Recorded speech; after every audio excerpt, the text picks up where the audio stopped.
Et comme souvent, lorsqu'un phénomène cyclonique nous intéresse, eh bien les plantations de bananes ont été très endommagées, notamment dans le nord Atlantique. Les agriculteurs parlent d'une véritable catastrophe. Édouard Estrepo, Marc-François Calmont.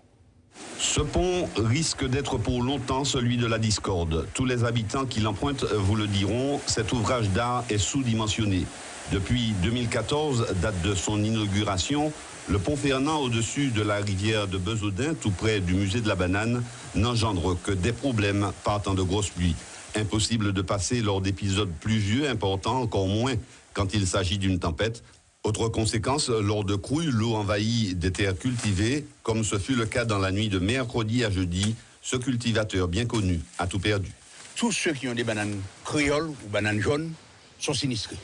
Donc c'est une année qu'il faut savoir qu'il n'y a pas de sous qui vont entrer.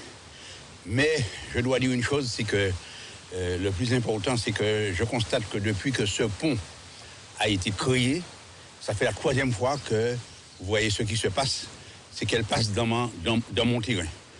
Et soi-disant, je l'ai dit, et certains l'ont mal pris, il y a des ingénieurs qui font des choses, mais je crois qu'il faudrait qu'ils revoient leur copie parce que ça suffit, la 3e fois, et de l'eau qui débarque, c'est pas vu.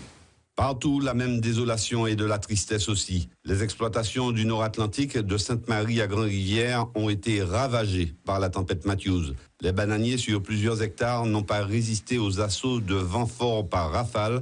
Constat, il sera difficile de relancer l'activité. D'ailleurs, on voit ici, là, juste à l'arrière, je constate que les ouvriers sont déjà à pied d'œuvre pour pouvoir élaguer, couper. Donc, il y a beaucoup de bananiers, beaucoup de planteurs vont souffrir à cause de ça. Moi, je crois que là, rapidement, peut-être que certainement les organismes qui sont en relation et qui sont responsables peuvent porter soutien à ces agriculteurs. En pleine récolte, Matthews a réduit à néant le travail de plusieurs mois.